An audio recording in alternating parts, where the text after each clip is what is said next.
Bonjour tout le monde, bienvenue à ce module Développer des sites web statiques, chapitre 2, les éléments de base d'une page HTML. Donc on va commencer vraiment le HTML, le langage HTML, et on va apprendre ensemble comment coder en HTML et produire des pages web riches en contenu. D'abord, parlons d'une organisation qui s'appelle le World Wide Web Consortium, ou bien W3C. C'est une organisation qui se trouve dans 4 pays, donc elle est décentralisée, il n'y a pas un siège central dans un pays, mais 4 organismes, 4 divisions, une aux États-Unis, une en France, une au Japon et une en Chine. Le but de cette organisation, c'est d'établir les normes pour le web, pour le World Wide Web. Ce consortium définit des spécifications techniques et des lignes directrices pour assurer l'interopérabilité et la cohérence des technologies web. Parmi les normes les plus importantes qui ont été établies par ce consortium, par cette organisation, il y a le HTML, Hypertext Markup Language, qui est utilisé pour créer la structure et le contenu des pages web. Donc, HTML qu'on va étudier, c'est d'abord une norme, c'est-à-dire un ensemble de règles. Il a été établi par l'organisme W3C, c'est-à-dire 3WC. Deuxième norme, CSS, vous connaissez CSS, Cascade Style Sheets, c'est le langage qui définit la présentation visuelle et la mise en forme des pages HTML. Donc, CSS aide le langage HTML à mettre en forme et présenter les pages web. Troisième norme, le JavaScript, qui est un langage de programmation utilisé pour rendre les pages web interactives. Donc voilà les 3 normes qui nous intéressent pour créer des pages web, pour créer des sites web statiques. Et on va voir maintenant le squelette type d'une page HTML. Donc si vous voulez coder en HTML, vous devez respecter cette squelette, c'est-à-dire cette structure générale d'une page HTML. D'abord, on commence par le type du document. Donc on écrit toujours les balises entre deux chevrons, deux chevrons, inférieur strictement, supérieur strictement. Donc d'abord, on va écrire doctype HTML, c'est-à-dire le type du document HTML. Ça, c'est un commentaire. Type du document, il ne va pas être exécuté par HTML. Ensuite, la balise racine, c'est-à-dire la balise générale qui commence par HTML et se ferme par /HTML. Donc tout ce qui est à l'intérieur de cette balise racine, c'est des codes HTML. Ensuite, on trouve 2 parties de ce code HTML. Première partie, head, c'est-à-dire la tête, les métadonnées de la page. On trouve quelques attributs qui s'appliquent à toute la page web. Par exemple, meta car7, meta c'est une balise et car7 c'est un attribut. Et UTF-8, c'est une valeur, c'est la valeur de cet attribut. Donc, égal, ça veut dire que la page web emploie le code UTF-8. C'est comme un code ASCII, mais qui permet le bon affichage de presque toutes les langues, que ce soit des langues latines ou bien d'autres langues. Ce code permet d'afficher, si vous voyez les pages web anciennes, pour les langues, par exemple allemand ou bien français, où il y a beaucoup d'accents, on trouve les caractères qui s'affichent avec d'autres valeurs, par exemple un 2 ou bien un astérisque ou bien je ne sais pas, et tout ça parce qu'ils ont été en code ASCII et non UTF-8. Maintenant, avec ce code UTF-8, on peut bien afficher correctement toutes les langues des pays. Deuxième balise dans cette première partie head, c'est le titre de la page web, title. Donc, lorsqu'on ouvre une page web, il y a l'adresse qui s'affiche, l'adresse www. etc. Et à côté, il y a le titre de la page qui s'affiche, par exemple Google, par exemple YouTube, je ne sais pas, chaque page a un titre et ce titre, c'est ce qui se trouve à l'intérieur de la balise title qui est dans cette première partie, head. Donc tout ça, ça n'apparaît pas à l'utilisateur, c'est-à-dire celui qui affiche la page web à l'exception des titres, de la page qui s'affiche en haut à côté de l'adresse, c'est-à-dire URL, Uniform Resource, URL, link. Donc, c'est l'adresse du site web HTTP ou bien HTTPS www. Le nom du site l'extension com ou bien fr, etc. Et le titre s'affiche à côté de cette adresse. Donc, L à la fin, c'est location, URL, Uniform Resource Locator. Deuxième partie importante après tête, c'est body, c'est-à-dire le corps. Donc, il y a la première balise body et d'ouverture et la balise de fermeture body. Et tout ce qu'il y a entre la balise d'ouverture body et la balise de fermeture body, tout ce qui est écrit ici apparaît à l'utilisateur, c'est-à-dire il s'affiche dans la page web ouverte.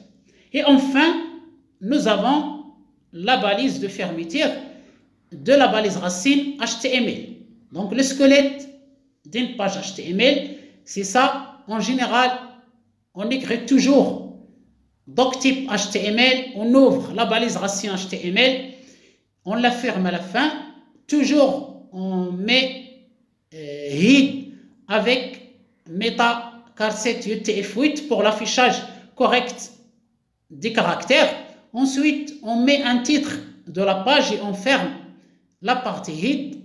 Et ensuite, on écrit body. Et ici, on va vraiment coder. On va mettre tout notre code ici pour organiser le contenu à afficher à l'utilisateur de la page web. Si on prend le code que vous avez vu précédemment, copier-coller dans un fichier texte à gauche, c'est-à-dire ouvert avec bloc-notes, avec le nom, par exemple, squelette.html, c'est-à-dire on change l'extension des fichiers texte.txt à l'extension .html, et ce pour qu'il soit ouvert à l'aide d'un navigateur web par exemple, à droite, ici, Microsoft Edge. Donc, j'exécute, c'est-à-dire j'enregistre ce que j'ai collé ici, dans ce fichier, puis je mets bouton droit sur le fichier, ouvrir avec, et je choisis mon navigateur web, Chrome, ou bien Edge, ou bien Opera, ou bien Firefox.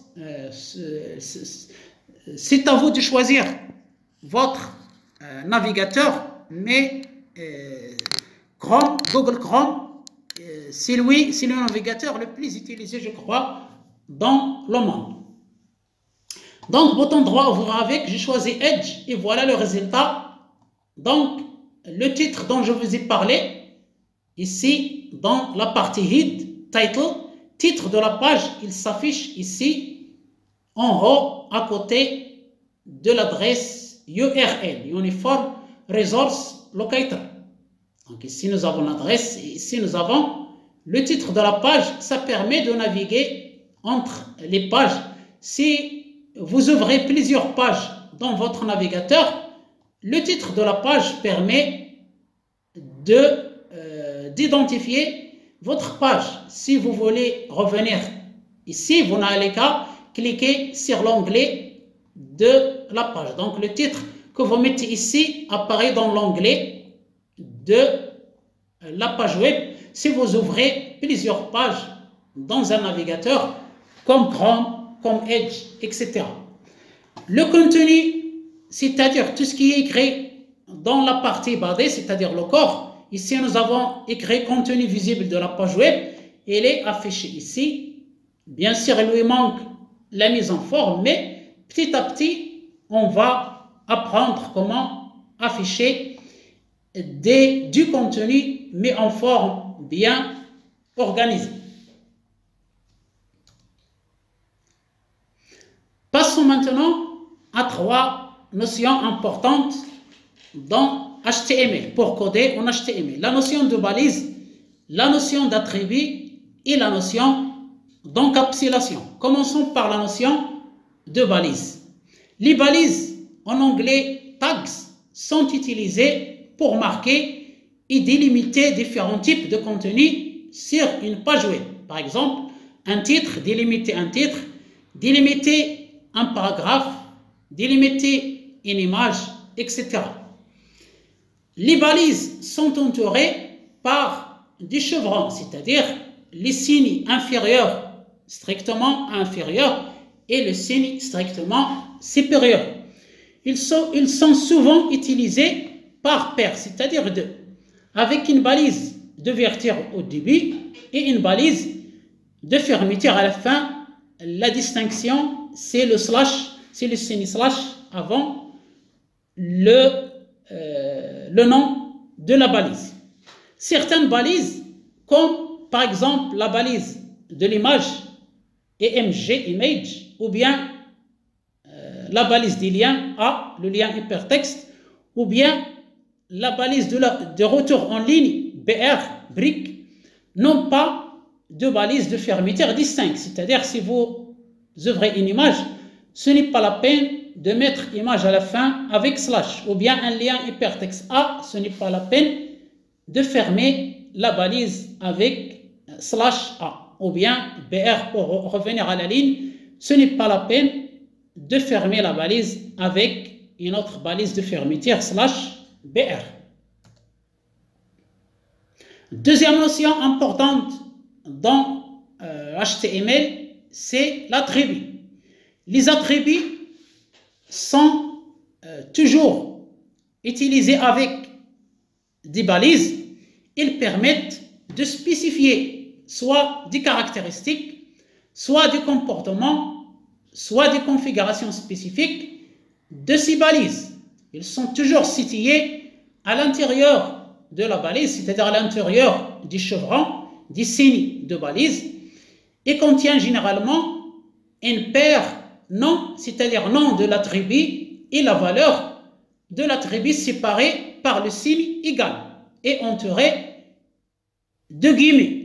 Par exemple, j'ai ici la balise A, c'est-à-dire le lien hypertexte, la balise A et l'attribut href. Href, c'est-à-dire le lien ou bien l'adresse web ou bien l'adresse URL ou c'est-à-dire il va lire, c'est-à-dire il va ouvrir la page, par exemple ici www.exemple.com, c'est cette page qui va être ouverte lorsqu'on clique sur ce lien. Et lien vers exemple.com et ce qui s'affiche dans ce lien hypertexte. Donc on ferme la balise avec /a et bien sûr href et l'attribut de la balise. Et l'attribut href, c'est-à-dire il lui montre le chemin des liens hypertextes. La valeur, c'est https://www.exemple.com mis entre guillemets et il est séparé, la valeur est séparée avec le nom de l'attribut à l'aide du signe égal. Certains attributs sont spécifiques à certaines balises. Par exemple, l'attribut src est utilisé dans la balise image. C'est pour spécifier l'emplacement de la source de l'image. Par exemple, si on veut afficher une image qui se trouve dans le chemin dans l'ordinateur, le chemin, c'est-à-dire le répertoire et le fichier, par exemple le répertoire chemin, ce répertoire vers fichier image.jpg, donc on va écrire image, c'est la balise de l'image pour afficher l'image. src, c'est l'emplacement de l'image. Et deuxième attribut alt égale la valeur de alt, texte alternatif, c'est-à-dire alt, c'est le texte alternatif. Par exemple, si l'image ne s'affiche pas bien, ou bien ne s'affiche pas, c'est ce texte alternatif qui va s'afficher à sa place. Troisième notion très importante en HTML, troisième et dernière notion, c'est la notion d'encapsulation. L'encapsulation, c'est le principe de regrouper le contenu à l'intérieur de balises pour former des éléments plus grands et plus significatifs. Ça permet de créer une structure logique et hiérarchique pour le contenu de la page web et permet également d'appliquer des styles CSS, Cascading Style Sheets, c'est le langage de mise en forme des pages web, c'est-à-dire appliquer un style à des sections spécifiques de la page. Et on va voir un exemple d'encapsulation en HTML. Nous avons ici, dans cet exemple, un titre 1, il y a H1, H2, H3 jusqu'à H6, un titre 1, un paragraphe P et une image qui sont encapsulés dans une balise générique div, utilisée pour diviser le contenu en une section distincte. Donc, on a une balise générique div, au début div et à la fin la balise de fermeture /div, et à l'intérieur nous avons regroupé trois contenus, trois types de contenus, un titre H1, un paragraphe et une image, et ça a permis d'appliquer par exemple un style CSS au titre principal, au titre H1, au paragraphe et à l'image, et de créer des sections pour appliquer des styles CSS à ces sections. Voilà donc comment coder en HTML le squelette d'un code, ou bien d'un projet, ou bien d'un fichier HTML, les différents composants de ce fichier HTML, les notions de balises, d'attributs et d'encapsulation pour coder en HTML. Voilà donc, j'espère que cette science vous sera utile dans vos études, dans votre travail ou bien pour votre culture générale, pour votre apprentissage de développement web. Je vous remercie pour votre attention et je vous remercie infiniment pour avoir encouragé cette chaîne, notamment par vos abonnements, vos likes, vos commentaires et vos partages avec vos amis et vos proches qui pourraient bénéficier du contenu de ces vidéos, ou bien s'ils sont intéressés par ce sujet de développement web. Je vous souhaite une excellente journée et à bientôt.